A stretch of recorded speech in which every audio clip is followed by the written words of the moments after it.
faster enemies are no joke.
Damn it.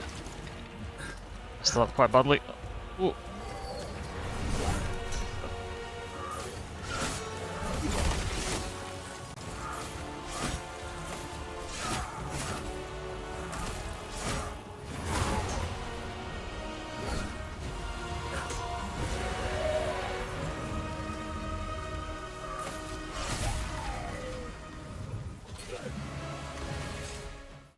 I've really enjoyed putting this one together. It's very different.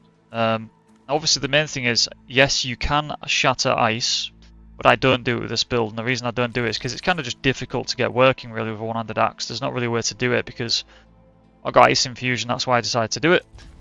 So there's not necessarily a downside to it because you can freeze enemies. You can see in the video I freeze them all, just freeze a few grouped enemies and then focus on one of them.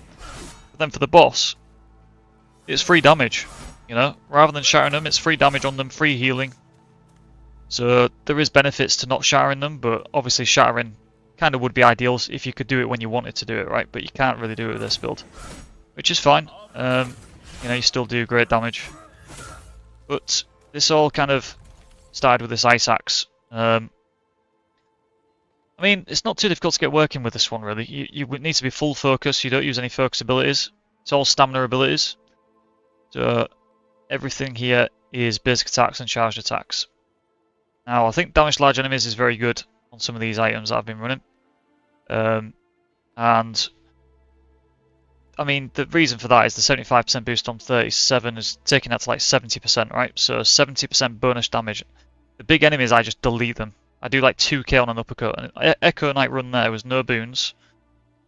Serious damage. If you can get this uppercut, it just slices through enemies like it's crazy. It's actually the small knights are kind of the toughest ads for this, but you want to just try and get some freeze build-ups. I've got that on the gloves. 30% is really good, because when you've got that high number, one hit can just freeze enemies. You'll see there many times I just one hit freeze people, so it's really, really good. But yeah, I've exalted all the gear on here, because to exalt gear you need to fully exalt the item, right? So I've done 4 exalts, the 4 golden balls there. It turns into an exalt, so they've all exalted. That boosts the stats when you exalt. And I have done a video about sort of exalting and the echoes, not the echoes, the embers. So go back and check that if you're not sure what that is. But yeah, damage to large enemies is really key here. I was having some stamina issues, I changed it up, so that's why I put that on the bottom. You don't necessarily need that, but crit damage is good as well. Comes with base 20% crit chance. So I get 20% crit chance. Yeah, that's 40% crit chance. It's another 20%. That's 60%. And yeah, so I've got around about 80% crit chance. Not full crit chance, but I've got 1 crit damage here, and then 1 here. So yeah, I've got around about. We're looking at 50% crit damage. So yeah, it's over 220% crit damage with an 80% chance. But that's pretty standard, right? The setup, you know, I've got 2 crit damage slots, 3 crit chance, boosting them with the focus. You need to be full focus all the time, like this. So if I do full focus now, my stats all get boosted. If I lose a bit, then I lose all the bonus of these gems, right? But these gloves are the real key here. You want attack speed, so the charge is quicker. And that charged attack damage is crazy, like a crazy boost. I think this landed 2 times on a charged attack and 2 times on frost build-up. I think that's almost perfect for what you need with this, because 1 charge just freezes everything, and it does crazy damage. So this gets 75% boost, which is like what? It's taking it to over 60%. Straight up on the charged attack, 60% bonus damage. You get 70% bonus damage on large enemies. That's just a massive boost on large enemies. When I do this charged attack, it's crazy the damage it does. So I just chunk the big guys down. The main weakness of this build, it does have a weakness, is multiple fast enemies. So you'll see like multiple fast enemies get around me, I get surrounded. So you just want to get a quick hit on them, try and freeze a couple, and go for the others. But you might want to do a version of this where you don't do the max focus like I have. And then you might want to use some runes, but or maybe run a shield as well. I'm not running a shield because I want to bring the weight down, and shields are only good if you block now. So they're not really a stat stick anymore, you need to block to get the bonuses. But yeah. Charged attack on health, by the way, that's really good because it goes with this lifesteal. So this is how I get my health back, right? Just got a bit of life missing just so I can get this lifesteal for free. I need to boost the ring up as well, obviously, which you can do with Radiant Embers. If you watch the Ember video I said, you can do Radiant Embers on rings to boost the positive stat. So you can boost the positives on rings. So there is that. The negatives, you can't do anything about them. Nothing you can do, nobody can do about those on items, so don't worry about those. But just get them obviously as low as you can when they roll. Yeah. This lifesteal bonused with this uppercut charged attack is really, really good for getting my health back. So I actually get 7% health on charged attack. Then with the bonus lifesteal, it just adds up really nicely. Pair that with a healing on here, so I get 75% boost on 14, which is like what, 25% healing boost. It all adds up. So every charged attack, watch my health in that video and you'll see. I've got freeze, so when you freeze enemies they take half damage, right? So you'll see when they're frozen they take half damage, which is fine because they aren't attacking you. So you're just getting free charged attacks in, getting your health back. They can't attack you, so it's no problem. But I think it's worth having this reduced armor so you can do a bit more damage when they're frozen. 1 ice damage is enough. And I'm doing the barrier as well, so barrier on consuming food with boosted barrier. Try and get just that, that's all you need really. I do have barrier on dodge, but it's not essential. The main one is this, paired with this. Barrier gain, barrier on food. You'll get a nice little overshield sight. If I take some berries, nice little overshield boost, just to give you a nice bit of extra armor. And barrier on dodge is pretty good as well. I'm in medium roll here as well. I think you need to be medium roll for this. Some builds I'm heavy, some on light, but this one you need to be medium, at least. You could do fast, but medium's better.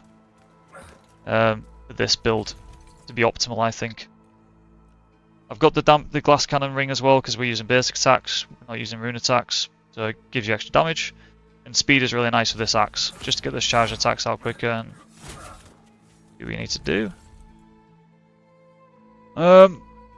So that's about it with the gear. I hope that helps. I'll quickly scan over it so people want to see the gear while I just summarise it. But main positives of this build: 1 versus 1, super strong because you can freeze stuff, uppercut. Armor penetration also is very good on all gear. I forgot to mention that. So I've got one with 23% there. Bit of stamina recovery is good as well, just because with this build you're not going to be sustaining your stamina very by hitting things. You need to just do a bunch of damage, get out, let it recover, right? So it comes back really quick, go back in, charged attacks, get out, and let it recover really quick. That's the best way to play it. So even a bit of move speed might be good. But I only have one with armor pen, but it rolled really well, so that's like 40% armor penetration, which is pretty good. In an ideal world, I might swap this stamina recovery out for armor penetration. Thinking about it now, if I was to do this again. I had stamina issues earlier on, because I didn't have the damage to deal with stuff. But now my damage is really, really good. I don't really need this anymore, so I would do armor pen on your helmet and armor pen on pants as well. Is what I would do. So yeah, points wise, 300 health is good because I've got 320 health is good because I've got 20% missing with the ring. So you want to be around about 260 health with the missing health, right? So my health is, what is it? 250. 250, 260 health is pretty good. Then you got the overshield on top. Stamina, I'm over-specting stamina here, I think. A tiny bit. But I think 95, 90 plus is good, because you don't want to be any lower than that. You are a stamina builder, right? Damage, definitely stack that up as much as you can. And equip load is, you definitely want to be in the normal range for this. You can't be heavy range with this setup. If you're doing the same way I've done it. But this is more of a fun build, just like a personal one I wanted to make, because I really liked the ice axe, I wanted to test it out. So, very, very nice build, very strong. It does have its weaknesses, you know, it's not completely, you know, invincible like a couple of the builds I've done. But if you want to sort of have some fun, really good at boss killing this. This is a boss killer. This is the guy you send out if you want to go hunt down a 1v1 in a boss fight. He is very, very good with this uppercut. It's deadly, so I really enjoy this build. It's very different. Yeah, I like the style of it. I've really enjoyed doing this one. I've enjoyed them all, but this one's very different. So I'd recommend trying it if you get an ice axe like this with charged attacks. The Ripper is very, very nice. It's like a truck, so I think that about summarises it. I've got a couple more builds to be doing. Just had a comment about when I'm going to do a scythe build. I'm not sure, maybe, but I do have some more builds to be doing. I've got a bow build still. Obviously done the hammer throw, the mage, fire mage build, and the raiden build as well. So I'm really happy with those builds for this patch. But as I've said, obviously we're still waiting on content really. Those of us who've been playing the game for a while now, we've kind of been waiting for some more content. There's been lots of stuff added in terms of gear and stuff, but so the videos will slow down a bit because I'll maybe do a review and some other review tips and stuff like that. But obviously when there's another update, more content, I'll be fully doing content with it. So yeah, make sure to subscribe. Appreciate all the subscriptions and all the views on the videos. Yeah, I've had a lot of support, so really appreciate it. Really enjoyed doing these build videos as well, so thanks very much. Thanks to those who stopped by on the stream and stuff, but yeah. Gonna maybe do a couple more build videos and then we'll see what else I can do. But hope people enjoy this build. Feel free to try different things with this. You don't have to permanently copy this one, I think, with this. A couple of the others are very specific, but with this one, you might be able to make it better than me, to be honest with you. But that's about it. Thanks for watching. And yeah, I will see you in the next video. Appreciate it.